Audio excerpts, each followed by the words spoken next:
Let's go! I think it's just football, honestly. Today we're breaking down LaNorris Sellers' epic upset versus Clemson, and we're going to start off with the good, which was the rushing. And then we'll get to the bad in just a second, which, of course, were the turnover-worthy plays. But first, this was the best non-Jaden Daniels SEC rushing performance I've seen maybe since Cam Newton versus LSU in 07. I mean, it really was that great. And honestly, it is underrated in terms of overall performances last year in college football. And this was against a pretty elite Clemson defense with multiple first-rounders on their defensive line. And by the way, he was only 18 years old when this happened. 12 rushes, 166 yards, and 2 tutties to go along with a 91 QBR. But we all know he can run. And we all know that multiple NFL teams will be interested in spending their first-round pick in the 2026 draft on him. But will we see that growth as a passer? Because this Clemson game also showed a bunch of interceptable passes. But, man, this run was so epic. Now, his arm strength is not a problem, and I do think people overvalue some of his issues when it comes to being a thrower, but you saw quite a few of them. Now, once again, we don't have the all-22 right here, but it does look like something potentially would have been open. There are 3 receivers going up against basically 3 defenders over on this side. So I would have loved to have seen if anything was open right over here. But the bottom line is you could see in a pocket that is actually good, he takes his eyes off the downfield targets and just basically runs into a sack. Now, there's nothing wrong with running into a sack, especially TJ Parker, who will be a first-round pick. But it's worse when you also fumble the football in the red zone, and it is a turnover. Sellers did have some good throws in this game, so it's 3rd and 6. A good man beater is getting in this trips bunch, run an angle route behind another in-breaker. So you had the vertical here versus the slot corner, and you can see this man-to-man assignment is so tough to get over the top of this route right here. Sellers sees that. It's an easy throw with really good protection and good ball location to move the sticks. Okay, we get to here, and Sellers sees that there is a blitz coming in this direction. He has this super fast wide receiver, Nicholas Harbor, running a little stop or an option, whatever it is.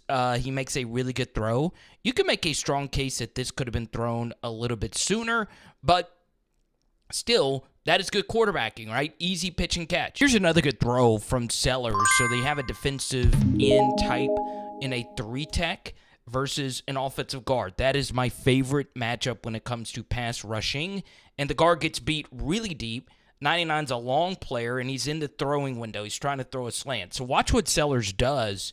He steps up into the pocket, 2 hands on the football to rectify that fumble from earlier. And with a guy right down his throat, that is such a major pause. Oh, my God. He delivers an absolute strike. I mean, that is ridiculous QB play. 3rd and 2. My God, this was a big play in this game. Sellers sees the matchup. I mean, this is really, really, really good quarterbacking right here from Sellers. So if you know that this backer is blitzing, you know more than likely you have man-to-man versus a defensive end right here in the flat on the wheel, okay? And he sees that. It's an easy read. As long as you don't hit the guy, you are going to get an absolute huge completion to move these chains. And he throws a really nice, soft, catchable ball for 14. This is what we were talking about. There was a lot of interceptable throws in this game. So you're doing the RPO stuff. There is, once again, an unblocked blitzer right here. Sellers throws it, and there's a guy right in the window, and he drops the INT. We now get to the best play call from this game. Shout out to our partners at Fast Draft Fantasy. Fantasy drafts that only last 10 minutes, and you can win $50K. Are you kidding me? Use my promo code for a deposit match bonus up to $50 with Fast Draft Fantasy. you could see South Carolina brings in a blocking tight end to overload the line of scrimmage. It makes you think that this is going to be a handoff, but it's not. It's a two-man route concept called Yankee, right? You're running a vertical and a deep over, and it is obviously a max protect. So you have pretty much everyone protecting this, and what makes this play effective is everybody's eyes are in the backfield on Sellers for if he can run. Their eyes are also drawn to Raheem Sanders because we didn't show you this. They've been throwing the football out of the backfield a lot to Sanders, okay? So once again, this vertical is run. It draws both of these DBs right here, and look at this wide open target. Now, this is where it gets very interesting if you're Sellers, okay?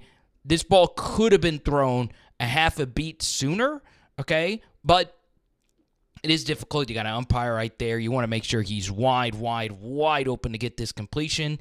It's exactly what he does. And even with the ball being needed to be thrown maybe a half second sooner, the ball location itself was fine. We get to yet another red zone turnover, okay? And this honestly is pretty basic stuff. You have got to play with a little bit more anticipation. It is second and Spartanburg here. You have a smash concept being run to the bottom of your screen. So the way you're supposed to read this is you have a little out here and a corner here, okay?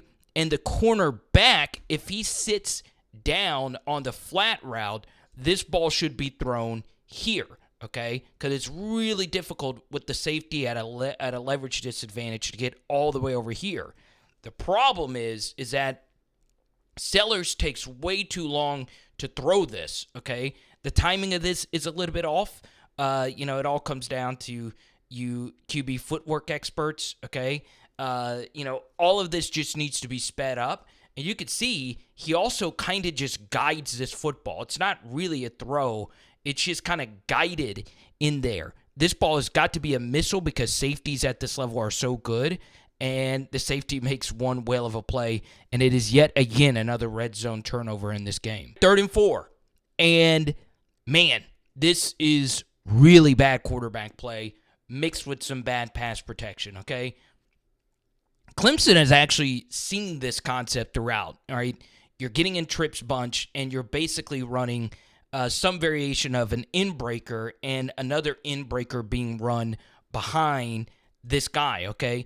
This had been open all game, and I am very shocked that Sellers did not throw this football to 7. It's the same receiver as well. Throw it. Look, I mean, this is a completion for a first down, and, well, he didn't throw it. So your left tackle going up against an NFLer just gets thrown out of the club, and now you're in a spot where you're thinking that, and this is what I think he's thinking, this linebacker bid so heavy onto here, he's waiting for the second window to be open, and, well, he throws it, and it gets tipped, and this should have been picked, okay? It's dropped, and guess what? South Carolina is able to get a field goal. So Sellers had a big miss at the end of the game versus Alabama earlier in the season, but in the red zone when you really needed it, Sellers was stupendously good. I mean, look at this throw, getting it right in there to Nicholas Harbor, and he almost picks up the first. And just a few plays later, look at where this ball location actually is, and of course, Clemson is very worried about Sellers as a runner. He gets some decent pass protection here, and look at where it's placed, y'all. Boom. Okay? 15's not able to bring it all the way in. The very next play, after a penalty, Sellers does what LaNorris Sellers does. And honestly, I think there is a real-world possibility he could be the number 1 overall quarterback in next year's NFL draft. And on top of that, lead South Carolina to a 10-win season. Their schedule normally is more brutal because they do have to play Clemson in the non-conference every year. Factor in LSU and a few other tough teams mixed in there. But a very winnable game versus Virginia Tech early. Man, I could see this team making it to the college football playoff. It does require Sellers taking another leap, but you do see the vision.